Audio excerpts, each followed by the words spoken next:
এই বাইকটা test drive দিয়ে আসলাম। টেস্ট ড্রাইভ দেওয়ার মধ্যে যে গাড়ির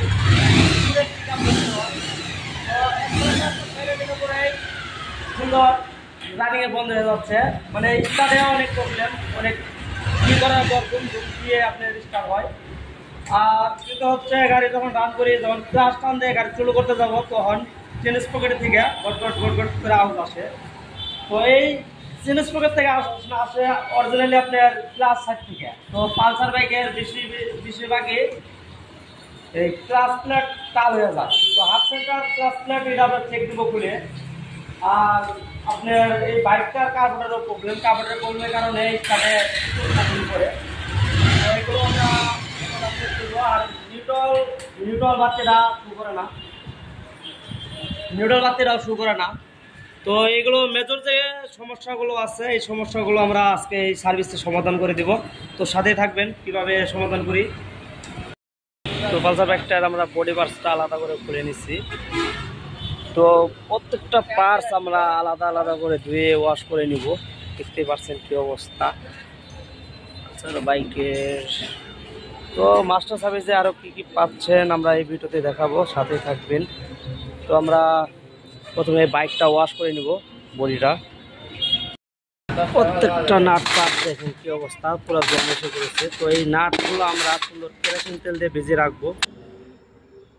এখন আমরা বডিটা ওয়াশ করব, ভালো করে পানি দিয়ে নিব। ফার্স্টে অনেক বসা ময়লা ছিল, এই ময়লাগুলো আমরা ক্লিয়ার করব ভালো করে। তো অনেক দিন বাইক ওয়াশ না করলে ময়লাগুলো জমে থাকে, তো ভালো করে লিকুইড দিয়ে দিব। তো লিকুইডটা একটু ঘন করে দিয়ে কিছুক্ষণ রেখে দিব। এরপরে আমরা ভালো করে ঘষে ঘষে ময়লাগুলো বের করব। তো এই ওয়াশটা খুব ভালো লাগে আমাদের। পুরো বডিটা যখন খোলা হয় তখন এই ওয়াশটা করা সম্ভব হয়। তো আমরা চেষ্টা করি প্রত্যেকটা জায়গায় যেখানে যেখানে ময়লাগুলো জমে থাকে, বিশেষ করে অনেক দিন পুরানো যে ময়লা থাকে এই ময়লাগুলো বসে যায়, বাইকের জংয়ের সৃষ্টি করে। তো এই ওয়াশটা দেওয়ার কারণ একটাই, যে বসা যে ময়লাগুলো ইঞ্জিনের ফিঞ্চের ভিতর দিয়ে যে ময়লাগুলো থাকে এই ময়লাগুলো আমরা সুন্দর করে ব্রাশ দিয়ে দিয়ে ঘষে ঘষে ক্লিন করে দিই। তো এই সার্ভিসে ওয়াশের সময়টা লাগে অনেক, আমাদের ওয়াশটাই মেন। আমরা প্রত্যেকটা জায়গায় এভাবে সুন্দর করে ওয়াশ করব। এছাড়াও বাইকে কী কী কাজ করব সাথে থাকবেন, দেখানোর চেষ্টা করব। তো আমরা পুরো বডি কিটগুলো নিয়ে কিন্তু এইভাবে সুন্দর করে আলাদাভাবে ক্লিন করে দিই। তো ইনসাইডে বিশেষ করে ব্রাশ দিয়ে ভালো করে ক্লিন করে দিই। পুরো বডিগুলো নিয়ে এইভাবে ক্লিন করব। তো ভিডিওটা আমরা একটু ফাস্ট করে দিচ্ছি, প্রত্যেকটা পার্টসই ক্লিন করব। তো এরপরে আমরা কার্বোরেটরটা দেখব। তো কার্বোরেটরের আউটসাইডটা আগে ভালো করে পরিষ্কার করে নিচ্ছি। WD-40 দিয়ে এটা ক্লিন করব। তো আউটসাইডটাকে ভালো করে পরিষ্কার করে নেব। এরপরে আমরা ভিতর সাইডটা দেখব। তো বাইকটায় ওভারফ্লো করতো, অতিরিক্ত তেল পড়তো। বাইকটা যখন নিয়ে আসছিল আমাদের গ্যারেজের সামনেই স্টার্ট নিচ্ছিল না। তো দেখেন কি ময়লা।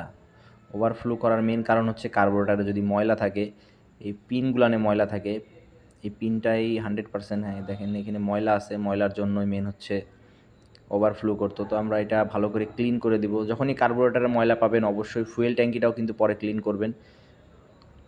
দেখতেই পাচ্ছেন প্রত্যেকটা জায়গায় কেমন ময়লা আটকায় আছে।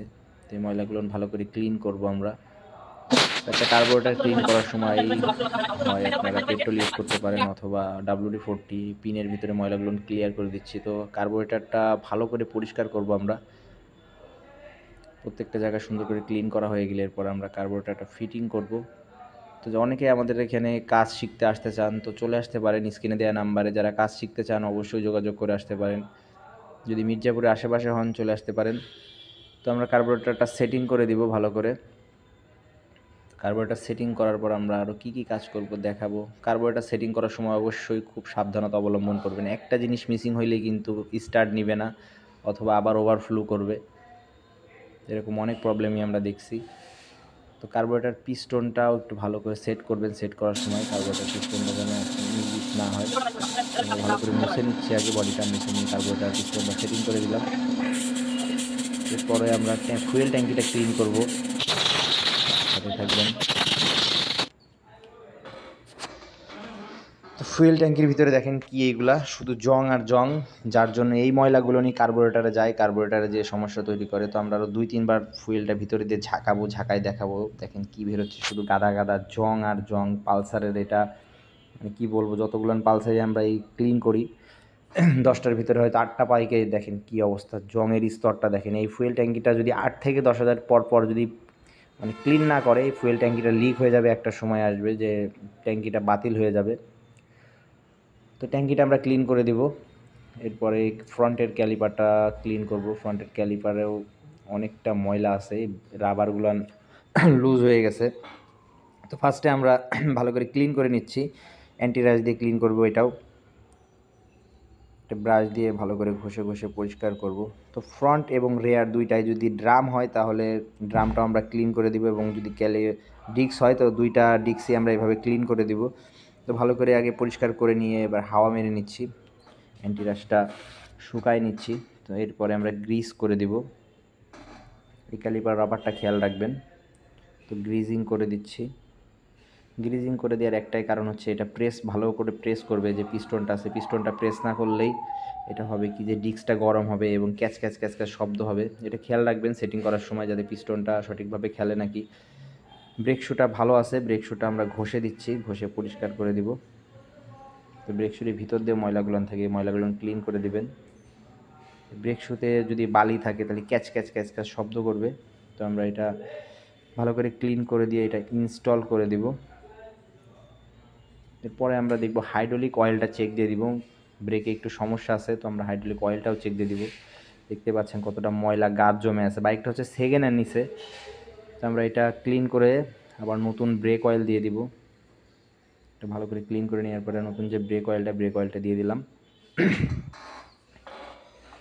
ছোটো ছোটো জিনিসগুলো খেয়াল রাখবেন, ছোটো ছোটো জিনিসই অনেক সময় বড় প্রবলেমের সৃষ্টি করে। যদি ব্রেক সাইডটা যদি কাজ না করে একটা অ্যাক্সিডেন্ট হতে পারে। তো এরপরে আমরা রেয়ার ড্রামটা ক্লিন করব, ভালো করে ঘষে নিচ্ছি, ঘষে নিয়ে ক্লিন করে দিব। তো ভিডিওটা বড় হয়ে যাচ্ছে অনেক, আমরা একটু টেনে টেনে দেখাচ্ছি, সাথে থাকবেন। ক্যাবেলগুলো ক্লিন করে দেবো, এক্সেলেটার ক্যাবেল ক্লাস ক্যাবেল দুইটাই আমরা ক্লিন করি। উপর দিয়ে WD-40 প্রেস করলেই নিচে দিয়ে যদি ময়লা থাকে ময়লাগুলো বের হয়ে আসবে। তো অনেকক্ষণ প্রেস করার পরে দেখবেন যদি ময়লা থাকে অবশ্যই বেরিয়ে আসবে। তো ফ্রন্ট এবং রেয়ার স্টিক দুইটা স্টিকে আমরা গ্রিস করে দিব। এই বাইকে একটু প্রবলেম আছে, স্টার্ট ছেড়ে ছেড়ে দেয়। এর মেন কারণ হচ্ছে গিয়ে কম্প্রেসার নাই বাইকে। ইঞ্জিন অয়েল দেখতে পাচ্ছেন হয়তো 50 থেকে 60 ml ইঞ্জিন অয়েল আছে। ক্লাস প্লেটটাও প্রবলেম আছে, ফার্স্টেই দেখাইছিলাম যে গ্যাট গ্যাট গ্যাট গ্যাট একটা শব্দ হয়। ক্লাস প্লেটের যে ফাইবার আছে এই ফাইবারটা বাঁকার কারণে এই শব্দটা দেয়। তো আমরা ক্লাস প্লেটটা দেখব, ক্লাস প্লেটটা দেখে দিব। ক্লাস প্লেটটা আউট করলাম, বাটিতে হালকা দাগ আছে। প্লেটগুলান ভালো নয়, প্লেটগুলান একদম টাল আছে এবং পুড়ে গেছে। তো আমরা অনলি ক্লাস প্লেটটা এটা চেঞ্জ করে দিব। দেখতেই পাচ্ছেন কতটা গাদ আছে ভিতরে। তো আমরা জাস্ট ক্লাস প্লেটটা চেঞ্জ করে দিচ্ছি, বাটিটা রেখে দিচ্ছি। বাটিটা মোটামুটি ভালো আছে যার জন্য বাটিটা চেঞ্জ করলাম না। তো এটা মাস্টার সার্ভিসের ভিতরে কিন্তু আপনারা ইঞ্জিনের কাজ পাবেন না, ইঞ্জিনের কাজ করতে হলে এটা আলাদা চার্জ দিতে হবে। তো আমরা ক্লাস প্লেটটা সেটিং করে দিব। তো বাইকের ইঞ্জিনের কাজটা হয়তো ভাইয়া করাইবেন না, ইঞ্জিনের কিন্তু রিং পিস্টনের প্রবলেম আছে, মাত্র 50 ml ইঞ্জিন অয়েল বের হচ্ছে। তো এর পরবর্তীতে উনি হয়তো কাজটা করাবেন, এখন বাজেটে সমস্যা আছে। তো আমরা এখন বাইকের মোটামুটি কাজ সব প্রায় কমপ্লিটই। তো ভিডিওটা অলরেডি অনেক বড় হয়ে গেছে, তো ফুল ভিডিওটা মেবি দিতে পারবো না এই ভিডিওর ভিতরে। তো এখন ক্লাস ক্যাবেলটা আমরা ক্লিন করে দিব, আর বাদবাকি যে পার্টসগুলো আছে তো এখন আমরা জাস্ট আউটসাইড যে পার্টসগুলো আছে এই পার্টসগুলো সেটিং করে বাইকটা ডেলিভারি করে দিব। তো দেখতেই পাচ্ছেন ক্যাবেলের ভিতরে কত ময়লা থাকে। তো চেষ্টা করবেন মাঝে মাঝে ক্যাবেলগুলো ক্লিন করার, না হলে কিন্তু ক্যাবেলগুলো বাতিল হয়ে যাবে। প্রয়োজন পড়ে না 2 দিন পর পর নতুন ক্যাবেল পাল্টানোর, মাঝে মধ্যে ক্লিন করে নেবেন। ক্যাবেল ছোটো ছোটো যে জিনিসগুলো আছে এগুলো ক্লিন করে নেবেন। তো আমরা সার্ভিসের ভিতরে ছোটো ছোটো জিনিসগুলো দেখি।